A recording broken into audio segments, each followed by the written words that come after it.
galera, bom dia, boa tarde, boa noite, boa madrugada. Meu nome é Sidney Martins, sou professor de língua portuguesa aqui do LAC Concursos, o maior site de videoaulas do Brasil. E agora em parceria com o Cid Concursos, o maior site de videoaulas então das Américas. Vem comigo, vamos parar de enrolação e vamos direto ao ponto. Hoje a gente vai trabalhar crase para o CESP. E crase é um assunto demasiadamente importante. Afinal de contas, cai sempre nas provas, é um assunto tranquilo, mas é o grande calcanhar de Aquiles de muito candidato. Por quê? Porque ele acaba caindo em pegadinhas. E detalhe, não é só o aluno iniciante, até o aluno que está bem preparado, às vezes até o professor, se ele não estiver prestando muita atenção, ele cai numa pegadinha. Mas se a gente entender a base e fizer a questão com toda a calma e tranquilidade, pode ter certeza, é 100% de aprovação. Então venha comigo, vamos começar. Primeira coisa, a gente vai conceituar aqui a crase. Tem aqui a regra geral. Haverá crase sempre que o termo anterior exigir a preposição a e o termo posterior admitir o artigo a ou as. Vamos ver como é que isso funciona. Primeira coisa que eu vou fazer aqui com vocês. Qual é o nomezinho desse camaradinha que está aqui em cima do a? Este acento. O nome dele é crase? Não, o nome dele não é crase.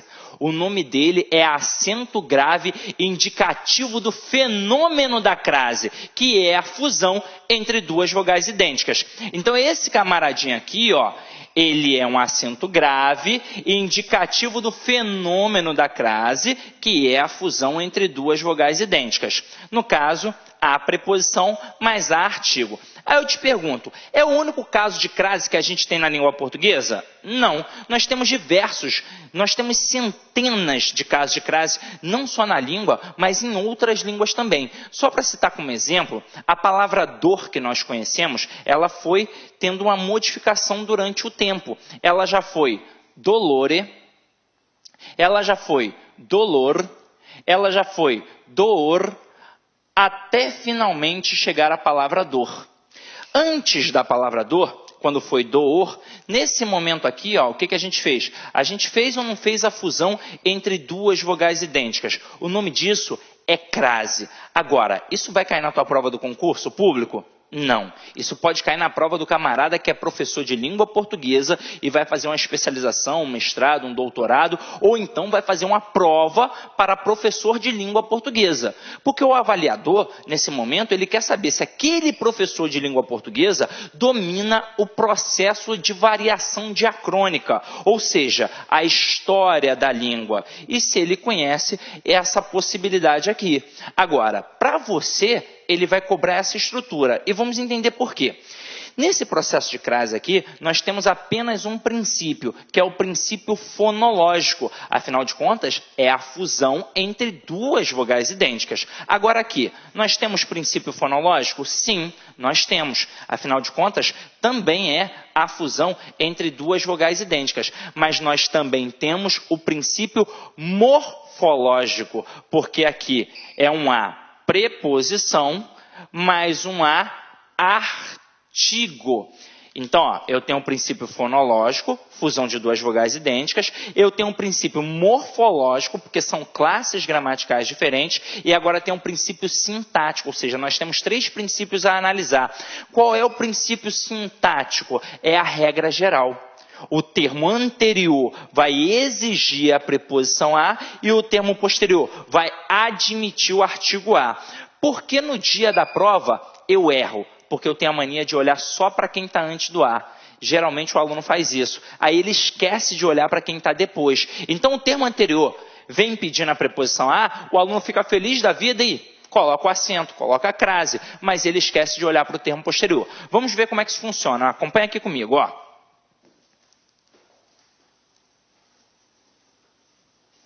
Eu vou colocar aqui, eu me refiro, pontinho, pontinho, diretora. Beleza. A regra geral é, eu tenho de olhar para o termo anterior e para o termo posterior, porque o termo anterior vai exigir a preposição a e o posterior admitir o artigo a. Então aqui, termo anterior é o verbo referir. Termo posterior é a palavra diretora. Aí se liga agora. Você pode até dizer assim, Sidney, mas eu aprendi como termo regente e termo regido. É uma mera questão de nomenclatura. É a mesma coisa. Ou seja, eu vou olhar para quem está antes do A e para quem está depois do A. Vamos lá. Quem se refere a alguém. Então, o termo anterior exige a preposição a. Beleza? E o termo posterior é a palavra feminina diretora. Detalhe, é um substantivo feminino. Então, admite o artigo a. Se eu tenho o a, preposição, mais o a, artigo, então eu tenho o quê? Crase. Aí você vai dizer assim para mim, Sidney, se eu tiver muita dificuldade, como é que eu vou fazer? Das duas, uma. Ou você vai ter dificuldade em perceber que o termo posterior está admitindo o artigo, ou você não vai conseguir perceber nada, não é verdade? Então vamos lá. Suponhamos que você tenha percebido que o termo anterior está exigindo a preposição a, mas não conseguiu analisar que o termo posterior esteja realmente admitindo o artigo a. O que você vai fazer para descobrir se aquele termo posterior está admitindo o artigo a? Você vai pegar e vai colocá-lo no início de uma sentença. Caso você consiga colocar o artigo a numa frase, com certeza existe. Eu posso pegar, por exemplo, e dizer, a diretora é bonita. Consegui colocar o artigo a? Consegui. Então, aquela palavra tem artigo. E eu matei a questão. Agora, Sidney, e se eu não conseguir perceber nada? Nem se tem preposição, nem se tem artigo. O que eu vou fazer? Você vai fazer um macete que a tua professora te ensinou no ensino fundamental. Eu só hoje vou mostrar que não era macete, e sim a constatação da regra geral. Você vai pegar o termo posterior feminino e vai substituir por um termo masculino. Se aqui está diretora, vamos colocar diretor.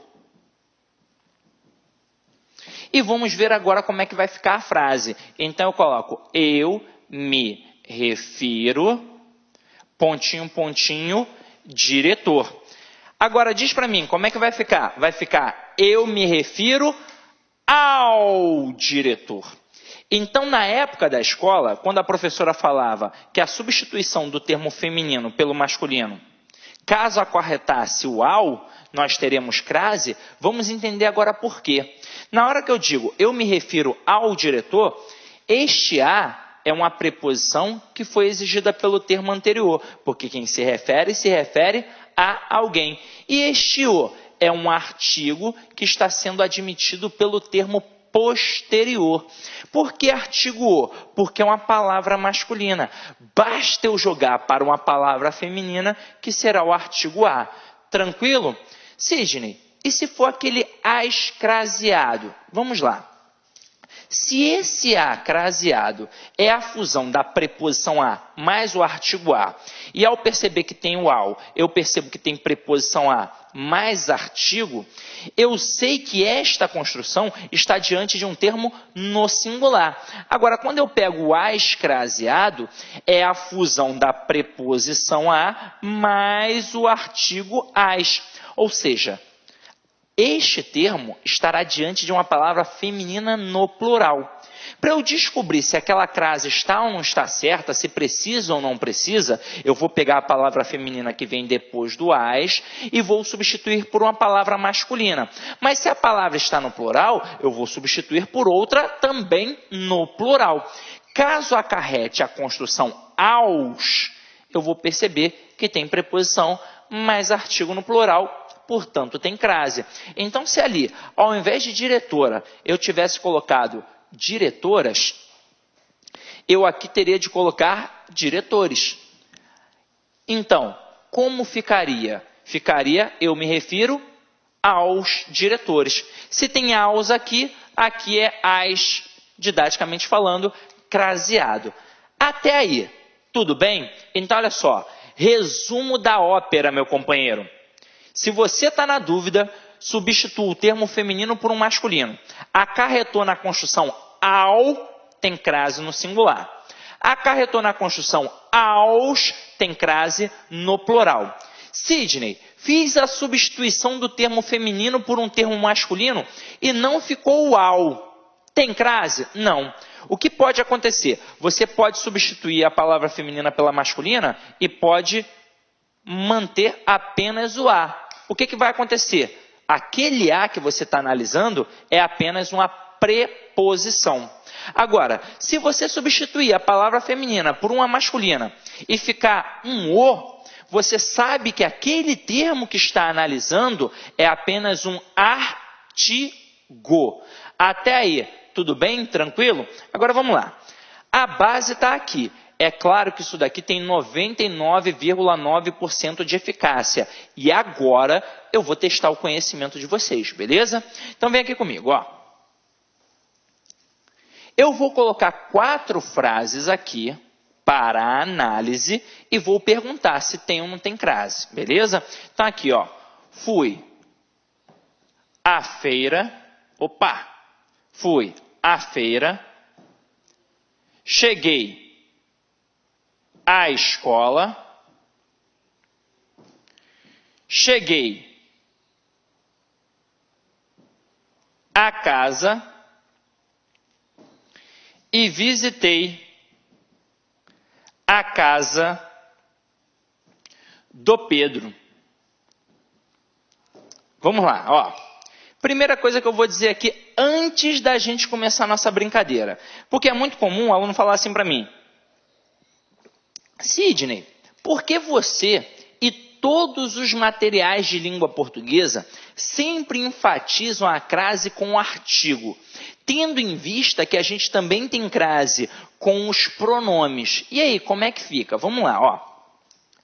A gente sabe que pode ter crase do A, preposição, mais o A, artigo. E a gente sabe que pode ter também a crase com a preposição, mais os pronomes demonstrativos aquele, aqueles, aquela e aquelas e o aquilo. E eu também posso ter com os pronomes relativos a qual e as quais. E também posso ter com o pronome demonstrativo a ou as, quando forem iguais a aquela e aquelas. Vamos lá. Se você já aprendeu a regra geral, e agora vamos entender por que todo professor massifica a regra geral com o artigo. Porque essa estrutura aqui, do a preposição mais o a artigo, corresponde a 98% dos casos de crase na língua portuguesa. Eu não estou falando na prova, eu estou falando na língua portuguesa. Então, se corresponde a 98% dos casos de crase na língua portuguesa, obviamente vai acontecer mais na prova também, beleza? Agora, se eu já aprendi a base, a regra geral, suponhamos que a palavra agora que venha depois não seja mais um substantivo, e sim estes termos: o aquele, o aquela, o aquilo, o a qual, o as quais, o a e o as, quando forem demonstrativos igual a aquela e aquelas. Você vai pegar esse a preposição e vai fundir com o azinho que já aparece na estrutura, ó. Então, vai ficar basicamente assim. Até aí, tudo bem? Sidney, mostra uma frase aí para eu ver. Então, beleza. Vou mostrar aqui agora, ó. Apaguei aqui e vou mostrar. Eu coloco assim: eu me refiro àquele menino. Vamos lá, ó. Já sei que o termo anterior vai exigir a preposição a. Quem se refere a alguém. O termo que veio depois foi a palavra aquele. Não importa que seja aquele, aquela ou aquilo. Tem o azinho, fez a fusão aqui. Tranquilo? Então, quando eu digo eu me refiro àquele menino, este aquele terá crase. Tranquilo? Terá o acento para indicar que tem um fenômeno da crase. Tranquilo ou não tranquilo? Sidney, outros exemplos vão aparecer? Vão aparecer no nosso material. Agora eu quero brincar com vocês em relação a estas 4 frases aqui, tá? Vou até deixar aqui um espaço para a gente poder brincar. Então vem agora comigo. Você que está em casa vai pensar aí comigo nessas 4 frases aqui e vai me responder. Fui à feira. tem ou não tem crase? Cheguei à escola, tem ou não tem crase? Cheguei à casa, tem ou não tem crase? Visitei a casa do Pedro, tem ou não tem crase? Aí eu vou mostrar a trajetória de 2 candidatos. O candidato que teve um bom ensino médio, mas ele não fez um preparatório para concurso, seja presencial ou online. E o cara que até estudou. E aí agora eu vou mostrar a trajetória para vocês. Vamos lá. O cara que não fez um preparatório, mas teve um bom ensino médio, ele vai fazer um macetinho que ele aprendeu na época da escola. Fui à feira, ele vai colocar, fui ao mercado. Por que eu disse o camarada que fez um bom ensino médio? Porque se ele não tiver feito um bom ensino médio, ele jamais vai colocar fui à feira. Ele vai colocar fui na feira. Agora, se ele estudou numa boa escola, ele sabe que o verbo ir pedirá a preposição a. Aí ele vai fazer um macetinho e vai perceber que aqui tem crase. E vai acertar da mesma forma que você. Por mais que ele não saiba que ele está constatando que tem preposição a mais artigo a, mas ele vai acertar. Agora na letra B, na próxima frase aqui. Cheguei à escola. Ele vai colocar cheguei ao colégio. E ele vai colocar o acento e vai acertar da mesma forma que você. Agora, quando chegar na terceira frase aqui, cheguei à casa, ele vai errar. Porque ele vai colocar, cheguei ao apartamento. Detalhe, vamos supor que ele não tivesse feito a substituição do termo feminino pelo masculino. Vamos supor que ele tivesse feito aquela alteração.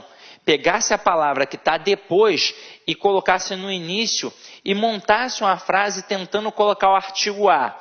Da mesma forma que eu consegui dizer, a diretora é bonita, eu aqui consigo dizer que a casa é bonita. Aí ele vai falar, opa, tem crase com certeza. Mas eu já te digo, aqui não tem crase. Daqui a pouco eu vou explicar o porquê. Mas na próxima frase, até o camarada que fez preparatório para concurso, ou seja, você pode derrapar. Porque você vai perceber que a palavra casa aqui está especificada. E em algum momento da sua vida, talvez você já tenha aprendido que a palavra casa não tem crase e que a palavra casa, ao ser especificada... Olá, meus amigos, minhas amigas, sou o professor Luiz Antônio de Carvalho e estou aqui para fazer um grande convite para você que acabou de assistir esse pequeno trecho da nossa aula demonstrativa desse nosso professor maravilhoso. Se você gostou, se você quer assistir o restante dessa videoaula, então acesse nosso site laconcurso.com.br e lá nós temos um curso completo, um curso super atualizado e focado no Conselho Regional de Farmácia 2017 do Estado de São Paulo. O nosso curso custa apenas um investimento de 10 parcelas de R$ 25. Nós temos aí 100 dias de acesso. Durante esse período você pode assistir quantas vezes desejar e na hora que quiser. Bacana? O convite está feito, pode se matricular que você não vai se arrepender. Ah, já ia esquecendo, você quer o material de apoio dessa videoaula? Então é muito fácil, muito simples, clique aqui embaixo que nós temos um link para você fazer o download desse material gratuitamente. Tá certo, meus amigos? Então espero vocês aqui no LAC. Fui, obrigado, fui, tchau. Clique LAC.